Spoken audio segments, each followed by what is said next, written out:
நம்ம ஊர்ல ஒரு லேடி 40 வருஷம் ஒரே ஆணோட குடும்பம் நடத்தி இருக்கு. நம்ம அம்மா மாதிரி. நம்ம வீட்டுல எல்லாம் அப்படித்தானே. அந்த லேடி கிட்ட போய் இந்த மாதிரி யாரோ ஒருத்தர் 40 வருஷமா ஒரே மனிதரோட குடும்பம் நடத்துறீங்களே, உங்க குடும்பத்துல உங்க கணவர் அவ்வளோ நல்லவரா, அவரை பத்தி ஏதாவது சொல்லுங்கன்னு கேட்டுச்சா? இந்த அம்மா சொல்லுச்சு ஒரு பதில்.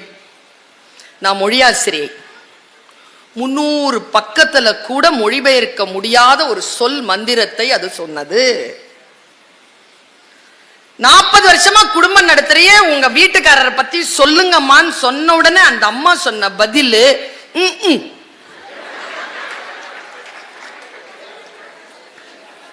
இது நம்ம ஊர் லேடி. ஒன்றும் இல்லை, என் பக்கத்தில் உட்கார்ந்து இருந்தாங்கல்ல இந்த தாளாளர், பள்ளிக்கூட தாளாளர், அவ்வளோ நேரமா அமைதியாக தானே உட்காந்துருந்தாங்க. பார்த்தீங்களா நீங்க? திடீர்னு பதட்டமானாங்க தெரியுமா? என் பக்கத்தில் வந்து உட்காந்துக்கிட்டாங்க தெரியுமா? ஒன்றும் இல்லை, அவர் வீட்டுக்காரர் வந்தார். துடிக்குது அந்த அம்மா. ஆமாங்க, நான் சொன்னேன் உங்க பேரை சொல்லுங்க. சொல்லணும் மேடை. நான் ஒன்றுமே இல்லைங்க, எங்க வீட்டுக்காரர் வந்திருக்காருங்க. இந்த அம்மாட்ட கேளுங்களேன், இந்த பதில் தான் வரும். வெளிநாட்டில் வர பெண்கள் இருக்காங்களே, இதுதான் ஐயா வழக்கறிஞர் ஐயா பேசியதற்கான உண்மையான பொருளை நாம் புரிந்து கொள்ள வேண்டும் என்பதற்காக நான் சொல்லுகிறேன். நான் சொல்லுகின்ற இந்த மந்திர சொல் இங்கே இருக்கக்கூடிய ஆண்கள் பெண்கள் எல்லோருக்கும் பொதுவான ஒரு குடும்ப ரகசிய சொல்லை சொல்கிறேன். வெளிநாட்டில் 65 வயதான ஒரு பெண் சிரிச்சுக்கிட்டே இருக்குங்க, சந்தோஷமா இருக்கு. நம்ம ஊர்ல பாருங்க, பெர்னாட் ஷா சொல்றது மாதிரி 40 வயசுல செத்து போயிடுறாங்க, புதைக்கிறதுக்கு தான் 60-70 வயசு ஆயிடுது. வாழைப்பூ மாதிரியே இருக்கிறது. ஒரு சந்தோஷம் இல்லை, ஒரு மனசுல வந்து ஒரு திடம் இல்லை. என்னத்தை ஏதோ காலம் இருக்கு, என் பிள்ளைங்களுக்காக. அவர் சொன்னார் தெரியுமா, எனக்கு அந்த பேச்சாளர்கிட்ட பிடிச்சது என்ன தெரியுமா? நான் நினைத்தேன் மாபெரும் சபை என்பது பொதுமக்கள் என்று இல்லை, உனக்கு நீதான் மாபெரும் சபை. உனக்குள் நீ எழுந்து நின்றால் அந்த சபையிலே எந்த சபையில் வேண்டுமானாலும் நீ ஜெயிக்கலாம்னு சொன்னார்ல, அந்த சொல்லிற்கான பொருளை நான் உள்வாங்கிக் கொண்டு இதை சொல்றேன். 65 வயசுல ஒரு அம்மா கலகலன்னு சிரிக்குதுங்க, சந்தோஷமா இருக்குது. அவர்கிட்ட போய் ஒரு ஆள் கொஸ்டின் கேட்கிறாரு, இந்த மைக்கை நீட்டி இங்கிலீஷ்ல. You seems to be very happy, are you happy? நீ மிகவும் மகிழ்ந்து இருக்கிறாயே, நீ சந்தோஷமாக இருக்கிறாயா? அந்த பொண்ணு சொல்லிச்சு, எஸ் ஐ அம் ஹாப்பி. அடுத்ததா ஒரு கேள்வி கேட்டார், ஆர் யூ மேரிட்?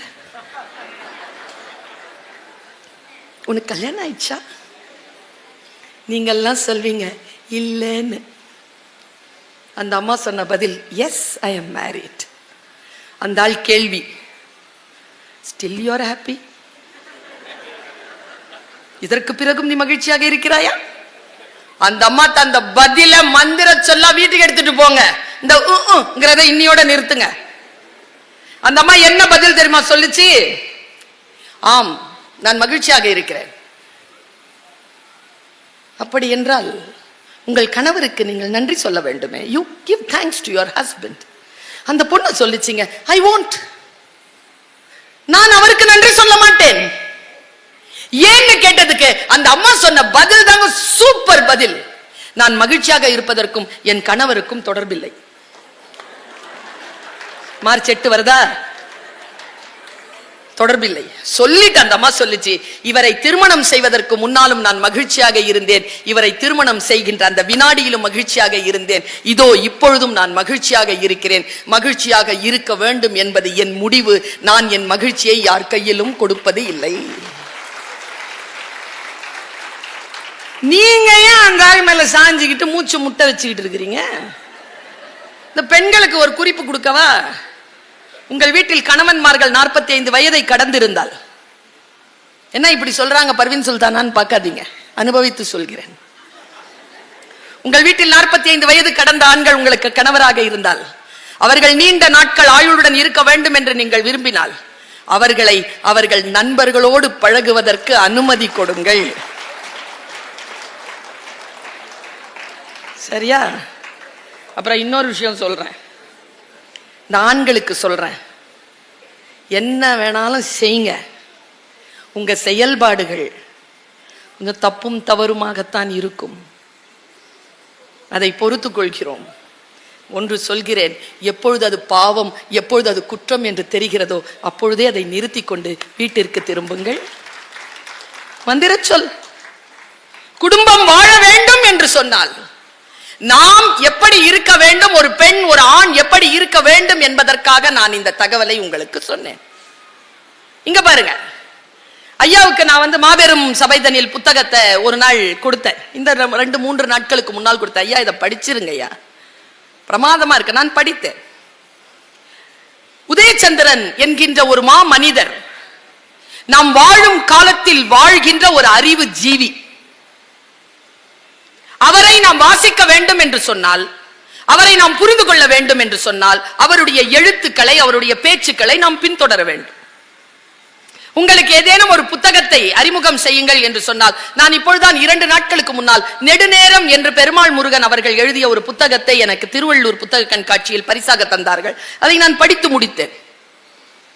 இதோ இந்த மாபெரும் சபைதனில் புத்தகத்தை படித்து முடித்தேன். ஒரு வாரம் தான் நான் படித்து நிறைவு செய்து இது ஐயாவுக்கு கொடுத்தால் 4 பேருக்கு போய் இன்னும் சேரும் என்பதற்காக ஐயாவிடம் அதை கொடுத்தேன். அதில் 2 செய்திகளை மட்டும் நான் சொல்கிறேன். என் மனதை ஆழமா, நான் ஒரு மொழி ஆசிரியர், நாம் எல்லோரும் நினைக்கிறோம் சாதாரணமாகத்தானே பேசுகிறோம் என்று கிடையாது. அந்த சொற்கள் முன்னால் இருக்கின்ற மனிதர்களிடத்தில் மிகப்பெரிய தாக்கத்தை ஏற்படுத்துகிறது. நீங்கள் சாதாரணமாகத்தான் சொல்லுவீர்கள், ஆனால் அந்த சொல் முன்னால் இருக்கின்றவருடைய மனநிலையை பொறுத்து அது அம்பாக குத்துகிறது, அல்லது கத்தியாக வெட்டுகிறது, அல்லது தென்றலாக கடந்து போகிறது. முன்னால் இருக்கின்ற மனிதர்களை நீங்கள் அனுமானிக்கவே முடியாது. அதனால் உங்கள் சொல்லிலே நீங்கள் கவனம் வையுங்கள். ரொம்ப அழகா அவர் வதந்தி பத்தி பேசினார், ஜூலியஸ் சீசர் பத்தி பேசினார். அவன் பிடில் வாசிக்கவே இல்லை. 2000 ஆண்டு காலமாக அவனை வதந்திகளால் கொன்று கொண்டிருக்கிறோம் என்கின்ற செய்தியை அவர் சொன்னார். இந்த விஷயத்தை உதயச்சந்திரன் ஒரு மிகப்பெரிய அறிஞனுடைய வாக்கு மூலமாக மாபெரும் சபைதனில் என்கின்ற புத்தகத்தில் பதிவு செய்கிறார். அதை நான் உங்களுக்கு கடத்துகிறேன். அவர் சொல்றார், வதந்திகள், அப்பா, ஒரு சொல்ல யாராவது சொல், அவளை பத்தி தெரியுமா? என்ன சொல்லு, சரியில்லை. ஆமாப்பா எனக்கும் தெரியும், சரியில்லை. ஜெனரலைஸ் பண்றது இருக்குல்ல, don't generalize, be specific. பொதுவாக ஒரு குற்றச்சாட்டை முன்னால் வைப்பது.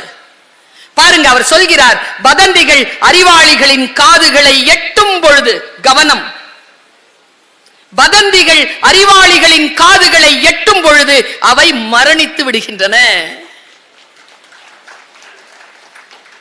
பொறாமைக்காரர்களால் வதந்தி உருவாக்கப்பட்டு, முட்டாள்களால் பரப்பப்பட்டு, மிகவும் அறிவு கெட்ட மூடர்களால் அங்கீகரிக்கப்படுகிறது. என்ன சொல்? நான் ஒரு சின்ன வயசுல இருந்து கத்திக்கிட்டு இருக்கிறேன். பெண்களை பற்றியோ, குழந்தைகளை பற்றியோ, இளைஞர்களை பற்றியோ தவறான கருத்துக்கள் ஏதேனும் வந்தால் நீங்கள் அதை ஃபார்வர்ட் செய்யாதீர்கள், டிலீட் செய்யுங்கள் என்று சொல்வேன். அதை மரணிக்க வைப்பதுதான் நாம் செய்யக்கூடிய அறச்செயல் என்று உதயச்சந்திரன் தன்னுடைய புத்தகத்தில் பதிவு செய்கிறார். மொழி பத்தி அவர் ஒரு விஷயத்தை சொன்னார், அதை சொல்லிட்டு நான் என் பேச்சுக்குள் நுழைகிறேன். எனக்கு ஒரு 5 மொழி தெரியும். நான் சரளமா பேசுவேன். ஹிந்தி, உருது, அரபி, ஆங்கிலம், தமிழ். யாமறிந்த மொழிகளிலே தமிழ் மொழி போல் இனிதாவது எங்கும் காணோம் என்பது என் வாழ்க்கை. மொழி இருக்குல்ல, இன்றைய இந்த குழந்தைகள் வந்து இருக்கிறீங்கல்லப்பா, எனக்கு முதல்ல உங்களை நான் பாராட்டுறேம்மா.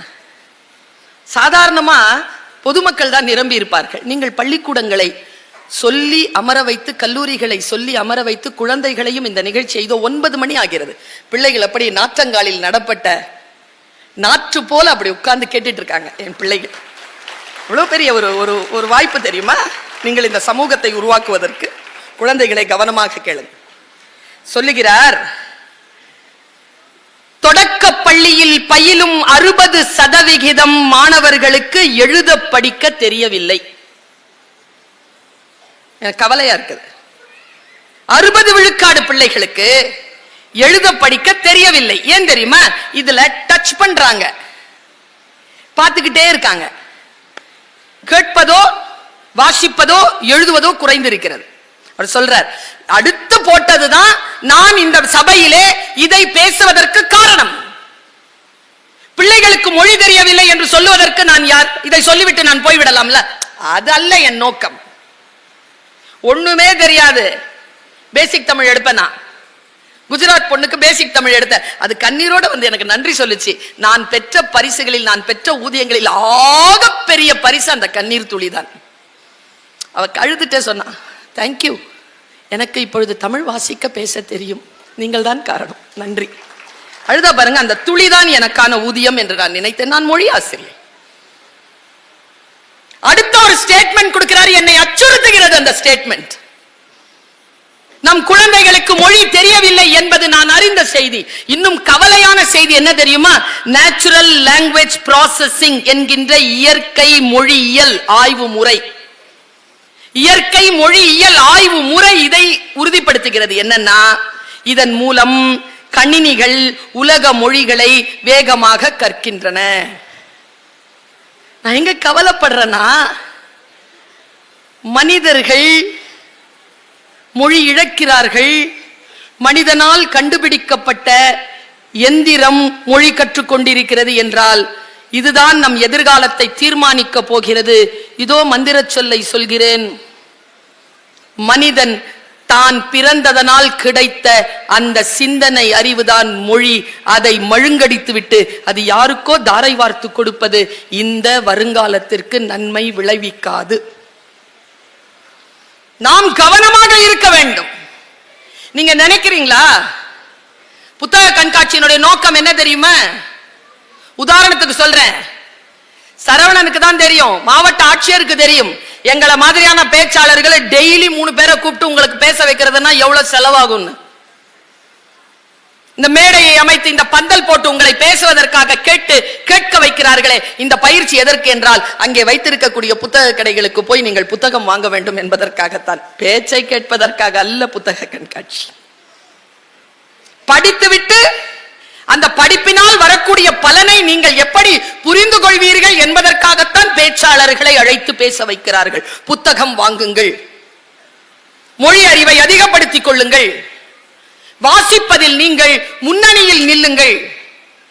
குழந்தைகள் எதை படிக்கிறார்கள்? ஒண்ணும் இல்லைங்க, ஒரு வாரத்துக்கு முன்னாலேங்க 6 வயசு குழந்தையா என்கிட்ட ஓடி வந்து சொல்லுது,